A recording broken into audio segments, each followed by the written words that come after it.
യേശുക്രിസ്തുവിൻ്റെ പരിശുദ്ധമായ നാമത്തിൽ എല്ലാ പ്രിയപ്പെട്ടവർക്കും മോർണിംഗ് ഡ്യൂവിൻ്റെ മറ്റൊരു പ്രഭാത വചന ധ്യാനത്തിലേക്ക് സ്വാഗതം. കഴിഞ്ഞ ദിവസം വളരെ അനുഗ്രഹിക്കപ്പെട്ട ആത്മീക വചനചിന്തകൾ നമുക്ക് ചിന്തിക്കുവാനും ദൈവത്തെ മഹത്വപ്പെടുത്തുവാനും തക്കവണ്ണം ദൈവം നമ്മെ സഹായിച്ചല്ലോ. നമ്മൾ ഈ ദിവസങ്ങൾ ചിന്തിച്ചു വരുന്നത് പോലെ ഈ ജഡത്തിൽ, ഈ ഭൂമിയിൽ നമുക്ക് എപ്രകാരം ദൈവവചനപ്രകാരം ജീവിക്കുവാൻ സാധിക്കും എന്നുള്ളതായ വളരെ പ്രധാനപ്പെട്ട ഒരു സന്ദേശമാണ് നമ്മൾ ഈ ദിവസങ്ങളെല്ലാം കേട്ടുകൊണ്ടിരിക്കുന്നത്. ഇന്നും നമ്മൾ ആ ചിന്ത തന്നെ തുടരുകയാണ്. നമ്മൾ കഴിഞ്ഞ ഏതാനും ദിവസങ്ങളായിട്ട് ലൂക്കോസിന്റെ സുവിശേഷം 4-ാം അധ്യായത്തിൽ നിന്നുമാണല്ലോ ചിന്തിക്കുന്നത്. ഇന്നലെ നമ്മൾ വായിച്ചു, ആ ദിവസങ്ങളിൽ അവൻ ഒന്നും ഭക്ഷിച്ചില്ല, അവ കഴിഞ്ഞപ്പോൾ അവന് വിശന്നു. അപ്പോൾ പിശാച് അവനോട്, നീ ദൈവപുത്രനെങ്കിൽ ഈ കല്ലിനോട് അപ്പമായി തീരുവാൻ കൽപ്പിക്കുക എന്ന് പറഞ്ഞു. ഓക്കനെ, ഇവിടെ ഉപയോഗിക്കുന്നതായ പദം നീ ദൈവപുത്രനെങ്കിൽ, നമുക്കറിയാം കർത്താവ് യേശുക്രിസ്തു അവൻ ദൈവപുത്രനാണ്. അതായത് ദൈവത്വം അവനിൽ ഉണ്ടെന്നുള്ള കാര്യം യേശുവിന് നല്ലോണം അറിയാം. പക്ഷെ ഈ ഭൂമിയിൽ യേശു ആയിരിക്കുന്നത് തൻ്റെ പിതാവിൻ്റെ ഇഷ്ടം ചെയ്തുകൊണ്ട് ഇവിടെ ആയിരിക്കാനാണ് യേശു ആഗ്രഹിക്കുന്നത്. യേശുവിന് പിതാവായ ദൈവം കൊടുത്തതായ മനുഷ്യത്വം, അതായത് മാനുഷിക പ്രകൃതം, അത് അതുപോലെ സൂക്ഷിച്ച് മനുഷ്യരുടെ ഇടയിൽ ശുശ്രൂഷിപ്പാനാണ് യേശുവിനെ പിതാവായ ദൈവം അയച്ചത്. എന്നാൽ ദൈവത്വവും കർത്താവ് യേശുക്രിസ്തു ഉണ്ടായിരുന്നു എന്ന് നമുക്ക് മനസ്സിലാക്കാൻ സാധിക്കുന്നുണ്ട്. അപ്പോൾ പിതാവായ ദൈവത്തിൻ്റെ ഇഷ്ടം എന്താണ്? യേശു തന്നെ പറഞ്ഞിട്ടുള്ള ഒരു കാര്യമാണല്ലോ, എന്നെ അയച്ചവൻ്റെ ഇഷ്ടം ചെയ്യുക എന്നുള്ളതാണ് എൻ്റെ ആഹാരം, എനിക്കതാണ് സംതൃപ്തി തരുന്നത്. അതുകൊണ്ട് ഈ കർത്താവായ യേശുക്രിസ്തു അവൻ പൂർണ്ണ മനുഷ്യനും പൂർണ്ണവും ദൈവമാണ്. എന്നാൽ പിതാവിന് കീഴ്പ്പെട്ട്, ഫിലിപ്പി ലേഖനത്തിന്റെ ഭാഷ അനുസരിച്ച് ക്രൂശിലെ മരണത്തോളം അനുസരണമുള്ളവനായിരിക്കുക എന്നുള്ളതായിരുന്നു യേശുവിനെ സംബന്ധിച്ചിടത്തോളം അവന്റെ സമർപ്പണം എന്ന് പറയുന്നത്. അപ്പോൾ ഈ മരുഭൂമിയിലേക്ക് ദൈവത്തിന്റെ ആത്മാവ് അവനെ കൂട്ടിക്കൊണ്ടുപോയി എന്ന് മാത്രമല്ല, യേശു ആത്മാവിന്റെ ആ നിറവിലാണ് യേശു ആയിരിക്കുന്നത്. ഈ ആത്മാവിന്റെ നിറവിൽ ഈ മരുഭൂമിയിലായിരിക്കുമ്പോൾ 40 ദിവസങ്ങളിലെ ആ ഉപവാസത്തിന്റെ അവസാനം എന്നോണം 3 പ്രധാനപ്പെട്ട പരീക്ഷകളിലൂടെയാണ് യേശുവിനെ പിശാച് കൊണ്ടുപോകുന്നത്. ഞാൻ കഴിഞ്ഞ ദിവസം പറഞ്ഞല്ലോ, ഇത് യേശുവിനുണ്ടായ പ്രലോഭനമാണ്. പിശാച് അവന്റെ മാനസിക മണ്ഡലത്തിലേക്ക് ചെന്ന് യേശുവിനെ പ്രലോഭിപ്പിക്കുകയാണ്. നമുക്കറിയാം, പിശാചും ഒരു ആത്മാവാണ്. എപ്പോഴും പിശാച് നമ്മുടെ ചിന്തകളെയാണ് അവൻ ഉപയോഗിക്കുവാൻ ആഗ്രഹിക്കുന്നത്. പലപ്പോഴും നമ്മൾ പറയുന്നത് പിശാചിന്റെ അടുക്കിലേക്ക് വരുന്നു, അതായത് ഏതെങ്കിലും വ്യക്തിയെ ചൂണ്ടിക്കാണിച്ചുകൊണ്ട്. ഒരു കാര്യം ഞാൻ നിങ്ങളോട് പറയാം, വ്യക്തികളല്ല നിങ്ങളുടെ ശത്രുക്കൾ. എഫേസ്യ ലേഖനം 6-ാം അധ്യായത്തിൽ നമ്മൾ കാണുന്നത് പോലെ നമുക്ക് പോരാട്ടമുള്ളത് ജഡരക്തങ്ങളോടല്ല, മറിച്ച് വാഴ്ചകളോടും അധികാരങ്ങളോടും ഈ ലോകത്തിന്റെ അന്ധകാര ശക്തികളോടും സ്വർലോകങ്ങളിൽ വ്യാപരിക്കുന്ന ദുഷ്ടാത്മ സൈന്യയോടും അത്രേ. ഈ സ്പിരിറ്റ്, ഈ അന്ധകാര ശക്തി, ഈ പിശാച് എന്താണ് ചെയ്യുന്നത്? നമ്മുടെ ചിന്താമണ്ഡലങ്ങളിലാണ് അവൻ നമ്മളോട് ഏറ്റവും അധികം പോരാടുന്നത്. അതുകൊണ്ട് ഞാൻ നിങ്ങളോട് പറയാൻ ആഗ്രഹിക്കുന്നത്, നമ്മൾ എപ്പോഴും അലർട്ടായിരിക്കേണ്ടത്, ജാഗ്രതയുള്ളവരായിരിക്കേണ്ടത് നമ്മുടെ ചിന്തകളെയാണ്. അതായത് നമ്മുടെ ചിന്തകളിൽ ദൈവേഷ്ടമില്ലാത്ത ഏതെങ്കിലും ചിന്തകളോ അതുപോലെ പ്രലോഭനങ്ങളോ പ്രേരണകളോ നമ്മളിൽ വ്യാപരിക്കുന്നുണ്ടെങ്കിൽ നാം വളരെ ശ്രദ്ധിക്കേണ്ടത് ആവശ്യമാണ്.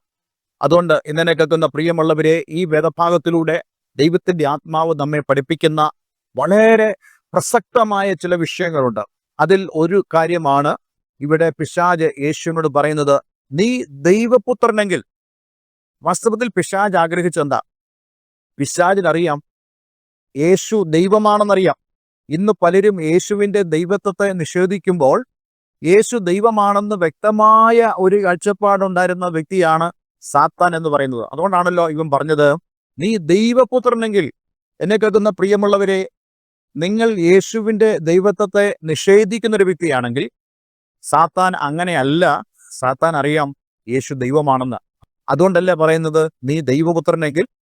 ഒരിക്കലും സാത്താൻ യേശുക്രിസ്തുവിൻ്റെ ദൈവത്വത്തെ ചോദ്യം ചെയ്യുകയല്ല ചെയ്യുന്നത്, മറിച്ച് യേശുവിൻ്റെ ദൈവത്വത്തെ അംഗീകരിച്ചുകൊണ്ട് തന്നെ ഇവിടെ സാത്താൻ പറയുന്നു വളരെ പ്രധാനപ്പെട്ട കാര്യം, നീ ദൈവപുത്രനാണെങ്കിൽ നിനക്കെന്താണ് ഈ പട്ടിണി കിടക്കേണ്ടതായിട്ട് വരുന്നത്? നീ ദൈവപുത്രനാണെങ്കിൽ ഈ വിശന്നു വലയേണ്ട വല്ല കാര്യവുമുണ്ടോ? ദാഹിക്കേണ്ട വല്ല കാര്യവുമുണ്ടോ? നമ്മളിലും ഇതേപോലെ പിശാച് ടെംപ്റ്റേഷൻസ് കൊണ്ടുവരും. അതായത് നീ ഒരു ദൈവപൈതലല്ലേ, നിനക്കെന്താ ഈ പ്രയാസം? നീ എന്തിനാ ഈ കഷ്ടതയിലൂടെ കടന്നു പോകുന്നത്? നിനക്കെന്തുകൊണ്ടാണ് ഈ ബുദ്ധിമുട്ടുണ്ടാകുന്നത്? പക്ഷേ ദൈവത്തിന്റെ ആത്മാവ് നമ്മളോട് പറയുന്നത് വളരെ വ്യക്തമാണ്. ഇവിടെ നമ്മൾ എങ്ങനെ ഇപ്രകാരമുള്ള പ്രലോഭനങ്ങളെ അതിജീവിക്കുവാൻ സാധിക്കും. ഇവിടെ പിശാച്, നീ ദൈവപുത്രനെങ്കിൽ ഈ കല്ലിനോട് അപ്പമായി തീരാൻ കൽപ്പിക്ക എന്ന് പറയുമ്പോൾ എന്താണ് പിശാച് ഉദ്ദേശിക്കുന്നത്?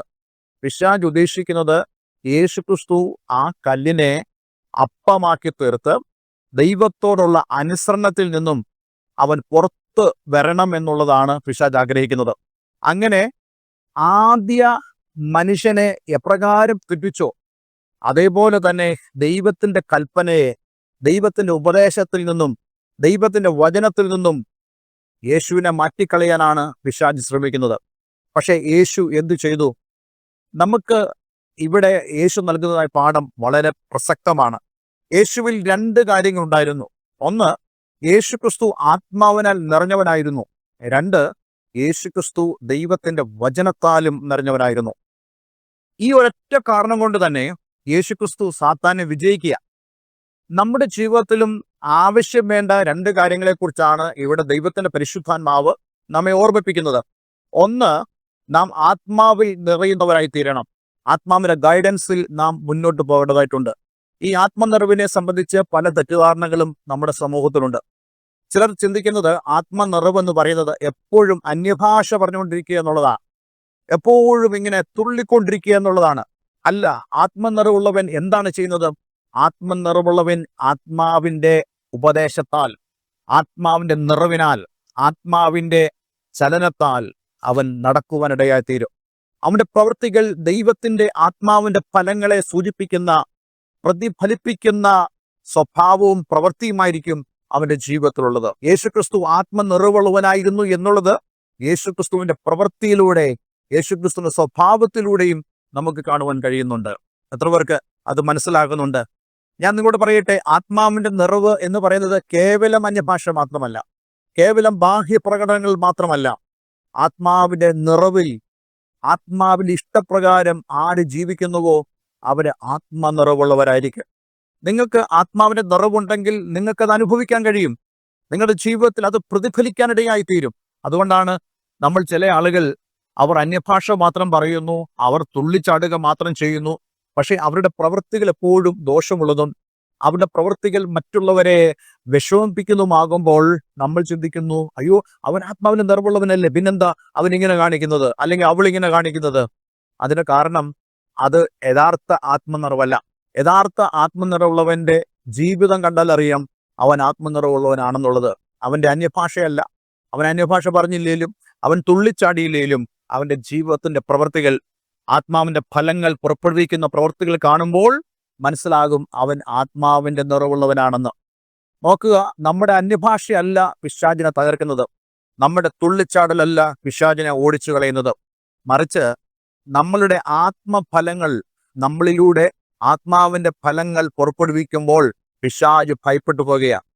ഇവിടെ യേശു പിശാചിനെ എങ്ങനെ തോൽപ്പിച്ചു?